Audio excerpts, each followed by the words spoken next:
All right, good morning, folks. My bad. Couple minutes late here. Let me know how the audio is. My internet is tripping today. But I'll assume we're good to go here, and I'll get jumping in. So hopefully you watched the Sunday prep video that I uploaded there yesterday, because at least my game plan for the next probably 4 to 8 weeks is pretty simple. So my thought process is the uptrend here pretty much across the board is going to continue into December and January. So what I'm looking to do is just build swing positions, probably for January expiration, in some of the stronger trends out there in the market. In my belief here that the trend could easily continue, just pretty much comes from the weekly squeeze. So looking at the QQQ futures here, this is going to be week 2 of a weekly squeeze officially firing to the upside. And typically with a good squeeze, 5 to 8 bars of momentum isn't asking for too much. So on a weekly chart here, you look at the previous weekly squeeze, you can get some good juice there. So weekly squeeze is firing long for the Qs. Looks like officially this week the S&P futures could fire their weekly squeeze. There is the little guys here, the small caps. Big weekly squeeze.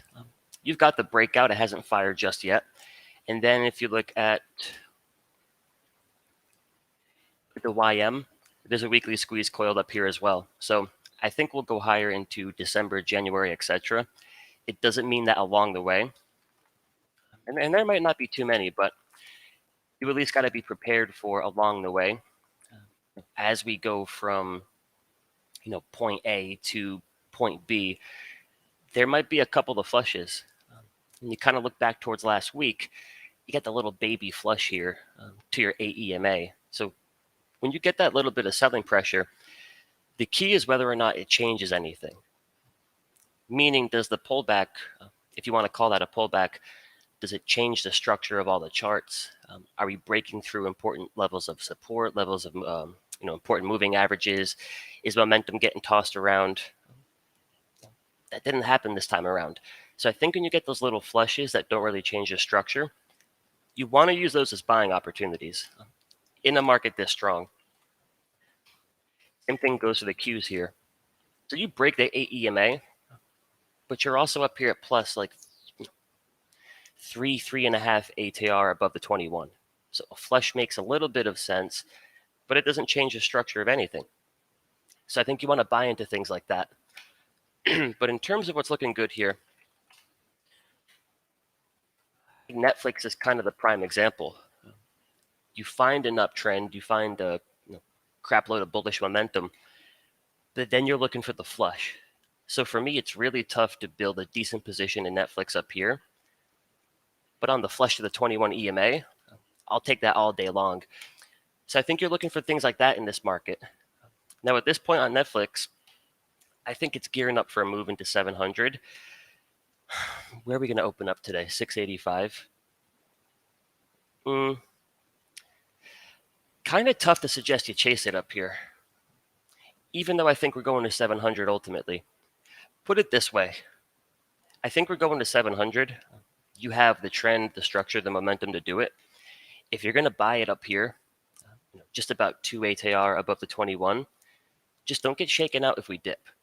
Meaning if you're going to quote unquote chase Netflix or get less than an ideal entry up here at 685, I think that's okay as long as you don't get shaken out on a dip back to 648. So if you're going to do a little bit of chasing, make sure you're comfortable sitting through the dip there. We got a position in that in the mastery, in the options room. But here's a major thing I wanted to show you, and we covered this, I think, in one of the videos this weekend. Think in terms of options pricing. So as Netflix is just ripping away from the 21 EMA here, calls are gaining value. So the calls are just blowing up in premium, and the puts are getting crushed. Then as you get the flush here, those calls, they're getting all that premium drained right out. But those puts, they're getting a little bit of a spike in implied volatility. They're getting some juice coming in. So again, the key here, right? It's just a flush. This didn't change the structure of the daily trend. It didn't kill the momentum. Nothing happened here. other than I think a buyable dip.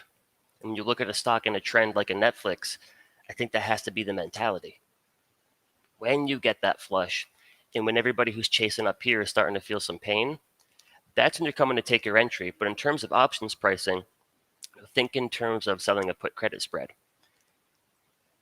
Up here at 690, 680, those puts are smoked. Like, there's no premium left. But as you get the flush here, you got some premium coming in. So if the flush doesn't change anything as far as the structure, you got a little window of opportunity here to sneak in and sell those puts, typically in a credit spread, but you're looking to sell those puts as they're exploding in premium, because as soon as Netflix just finds support and then begins to turn back towards the upside, they're getting crushed. So, look at it from this perspective. In my mastery, we sold the 620, 615 put credit spread on November 5th. So we're doing it into the flush here. More importantly, we're doing it as those 620 puts, which are pretty deep out the money. Right down there at your 50 period simple, we're selling them as they're getting all kinds of premium coming in. Then if Netflix finds support, and that's the belief, just a flush here. A week, 2 weeks, 3 weeks from now, I think Netflix is back towards the upside. So you have that window of opportunity where you can sell that 620 put as it's gaining all kinds of premium, and then a lot of that goes right into your pocket as soon as the old girl finds a little support. But look at the chart here for that put. This is the December 17th, 620 put. So as Netflix is just ripping and we're up there at 680, 685, 690, there's not much premium in those puts. They're going for, call it $4 to $5. But then as you get that little 2-day flush in Netflix, those puts erupt. So they're going to go from $5 to, call it 14, 15. That's when I want to sell that put credit spread. Because if I can sell those 620 puts as they're going for 14, because just thinking in terms of the trend, Netflix itself, 620 puts, I don't really see them expiring in the money. So to me, this is kind of, it's gaining premium it doesn't really deserve, so to say. I want to sell those puts and they're going for 14, 15 bucks. And then as the stock finds support, a couple days later, they're going for 10 bucks. And a couple days later, they're going for closer to $5. So there's your timing component as far as, find a trend, find a pullback to a key moving average or a level of support. But if you can sneak that position in as those out the money puts are gaining that value, you're locking in a pretty good risk reward out the money. But more importantly, you're collecting a lot of your max profit soon as things turn back towards the upside. So those puts are just, $4, $5, $10, $15, and right back down. So in the event this market, this is where I'm going with all of this. In the event the market actually gives you a flush this week, next week, really at any point over the next month or so, I think you look for something like that. Find an uptrend, find a bunch of green 10x bars, so you got your momentum, but then take advantage of the weakness. So I think Netflix is poised for 700 here. Not today, not this week, just generally speaking. But one of my favorite setups here, did not really, are we going to open up 150? What I like about Apple is you're at the buy zone. So you're not chasing it. It's on a little bit extended. It's right there to 21 EMA. So with Apple here, great weekly squeeze. And I'm just trying to keep things, super simple right now. And there could become a point, obviously, where I'm dead wrong. Then we'll have to talk about that and make adjustments. But just keeping things simple, I'm looking at a really good uptrend here in Apple. And add some context here. Your entire market's in a good uptrend. A little bit more specifically, technology is in a good uptrend. But Apple here, good looking trend. And I got to look at every weekly squeeze that came before this one and just respect the fact that ultimately, even if it chopped for a bit and even if there was a little bit of selling pressure, those squeezes fired in the direction of the overall trend. once, twice. I think we're going to go for a third go at it here. But I'm just trying to keep it like super simple. Here's an uptrend. Here's a bunch of bullish momentum. Here's a squeeze. I'm going to build a position in the squeeze here, give it plenty of time, kind of with the assumption 30, 60, 70 days from now, this weekly squeeze does what the ones before it did. So you got your weekly, you've got your 3-day. It's kind of the same thing here. Just looking for the trend to continue. Weekly, 3-day, and now you got a daily squeeze. So big triple squeeze here. And what we've got in my mastery, and I'm probably going to get the options room into something really similar. But such a simple trade. We're going out to January expiration. And we're selling put spreads at 150. So to me, it's just like a no-brainer trade. You've got a great uptrend. You've got green 10x bars everywhere. The sector of which it's a major component of, the QQQ, that's firing a weekly squeeze. So kind of by default, Apple's looking good here. You've got the weekly, the 3-day, the daily. Right? Everything's kind of coming. Everything's coming together here for a potentially pretty big directional move. And I'm just placing a bet that come January, we're trading above 150. So pretty straightforward stuff there. And Apple not being all that extended, I think you have it on your watch list here. I want to get the mastery into something. And then last but not least, here's Amazon. And this is the big squeeze right now. The big squeeze, a monthly squeeze, which is almost just kind of impressive in a lame fashion. That a stock in this bullish of a market could actually go into a monthly squeeze. But Amazon done did it. So monthly squeeze, weekly, 3-day, and you got your daily. So same thought process. It's a bullish market. Amazon's in a bullish sector. And big picture thinking here, it's in a bullish trend with a bunch of squeezes. So if my belief is that into December, into January, the overall trend in the market is going to continue higher, this kind of has the structure of something that should participate pretty nicely. So same execution. Rather than chasing it after the breakout, just trying to build swing positions here for January's expiration. And I'll show you what I've got. So we are 67 days out to expiration. And in my mastery, we got 3350, 3340 put spread, and I got a little bit of that 3400, 3370 action on my own. I don't think any more than that realistically. QQQ weekly squeeze, S&P 500 weekly squeeze, Russell 2000 weekly squeeze, Dow Jones weekly squeeze. Now, this doesn't mean that from point A to point B, we're not going to get some viable dips, but I think that's exactly what they're going to be. So your Dow comes in here a bit, it's a buying opportunity. Your S&P 500 comes in a bit, same thought process. So all I'm trying to do is find a few of the better looking trends in the market, trying to find as many squeezes stacked on top of each other as I can, but I'm trying to build the position now. So ideally, I can kind of sit back for the next 4 to 5 weeks and just watch this unfold. I don't like being in that position where I wake up, Apple's breaking out above 153, and now I'm forced with this whole dilemma here, whether or not I chase it or I wait for a dip. I think over time, as you trade the squeeze more, it's like, hey, good trend, good momentum, good squeeze. I'm just going to get long and let this thing fly. And as long as the uptrend stays intact, that kind of simple thought process, I think, serves you pretty well. All right, but a few more here, y'all. Great looking daily squeeze in energy, not to be ignored. The financials.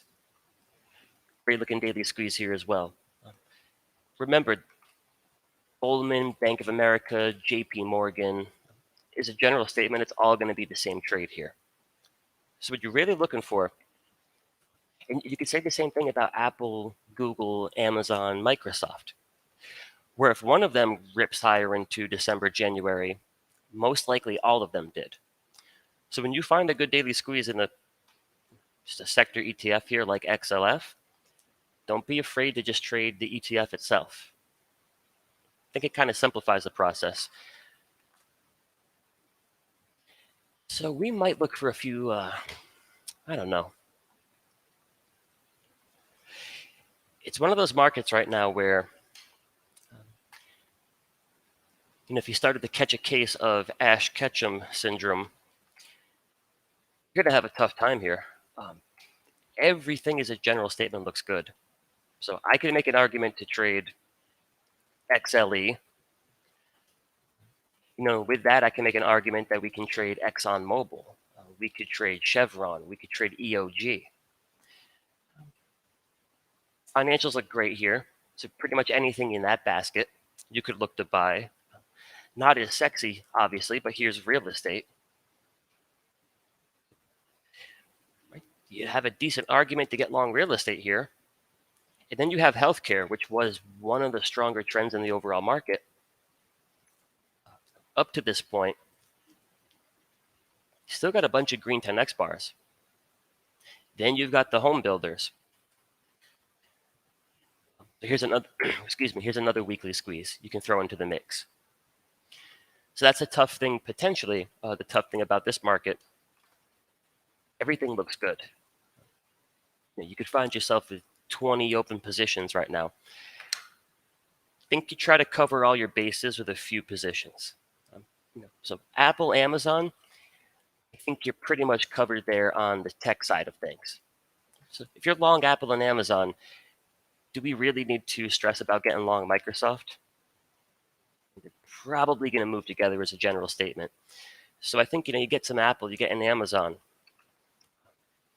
maybe some energy, maybe some XLF here. Cover a lot of bases in a few positions. For me, the focus is going to be a little bit more exposure in Apple and Amazon, and then just going to let these bad boys fly. Let them rock here into December, January.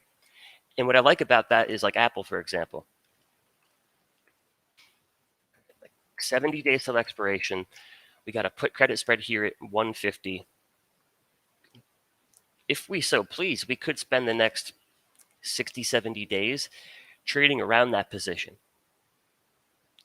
Selling deep out the money call spreads. There's a few things you could do there. To me, in a perfect world, we start building these positions over the next week or so. Then we just sit back, drink some eggnog, and enjoy the holiday season. And I'm sure one of you is going to ask about Tesla. If it gives us a new daily squeeze here, which anytime you're back at the 21 EMA, you might get a new daily squeeze printed. I'd be all over it, put it that way. I guess the big question is, when does Elon stop doing the things he does here? I don't like it up here, but I do like it back down here. So I'm interested. Let's see, 4-hour squeeze maybe? It could just need some time. All right, gang, I got a few minutes here before I get in the options room, so let me get caught up here in the chat. That's a Monster Energy I'm cracking open, not a Bud Light. Hey, Amelia. Hey, Terry. Nikolai, anything XLF? Anything in the financials? I'm going to like it here. But I'll tell you what, though. Wells Fargo, that is one of the better looking ones. But just here's the major thing to take into consideration. Wells Fargo didn't fire that daily squeeze back here and just rip because of anything to do with them as a company. That had everything to do with the fact that the entire basket, just financials as a whole, they're in their own weekly squeeze. So there goes Wells Fargo. There goes Bank of America, Goldman. So just keep that in mind, y'all. If this is a chart you're really trading, you might jump into JP Morgan. You might make your individual pick. This is the chart you're trading, though. So if this daily squeeze fires, most likely you're going to be served pretty well being long anything in the financials. But Wells Fargo does look pretty clean. Hey, Danny, welcome home, Danny. My man Goodell, good morning, brother. McNeil. You got 4 ATR in the chart now? You need it here. You need it here. Terry, you got some Apple? I like that. Java's got Fubo. Java for me, Java. I wouldn't trade this. Weekly squeeze kind of changes my opinion here. The weekly squeeze is just such a double-edged. It's a double-edged sword because once the weekly squeeze fires, the moves can be tremendous. When the weekly squeeze is just weekly squeezing, it's like every other lower time frame is just getting tossed around in a nasty fashion. So pretty much here you're range bound. Now when you're range bound, I think there's two simple ways to go about it here. You try to play the extremes, meaning you short the rejection of resistance, you get long down here at support, or you kind of pick a direction that you think all said and done, this weekly squeeze is going to fire, and you just build a swing position now and give it plenty of time. Pretty much like I'm doing with Apple. Like, hey, here's a weekly squeeze. I think it's going to fire long. So let me build a long position and give it 70 days. I think when something's just stuck in the weekly squeeze like that, two ways you can go about it. Hey, Calvin, good morning. David, I would agree. Wells Fargo's looking pretty primo here. Calvin, good observation. ESA looks really good here.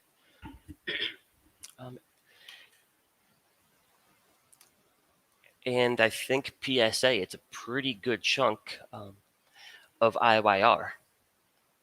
So we're seeing a lot of this right now where just the sector is, whether it be energy, whether it be financials, whether it be even real estate here. But these are some of my favorite trades. When the entire sector is in a squeeze, I really like those group moves. And what I noticed this weekend is I'm running my scans. A lot of the scan results for daily squeezes, financial stocks, energy stocks, and real estate. So not as sexy as the Amazons, the Teslas, but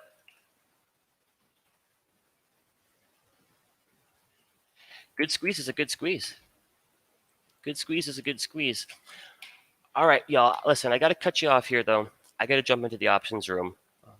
So if I didn't happen to get to your question this morning, but you're in the options room, feel free to toss it at me in there. And for the rest of you, I will see you again on Wednesday morning, same time, same channel. So have a good day. Hope you found some of this useful. And I'm looking forward to kind of going into the end of the year with y'all. Just kind of seeing how this whole game plan unfolds. But I appreciate you watching, and I will talk to you Wednesday morning.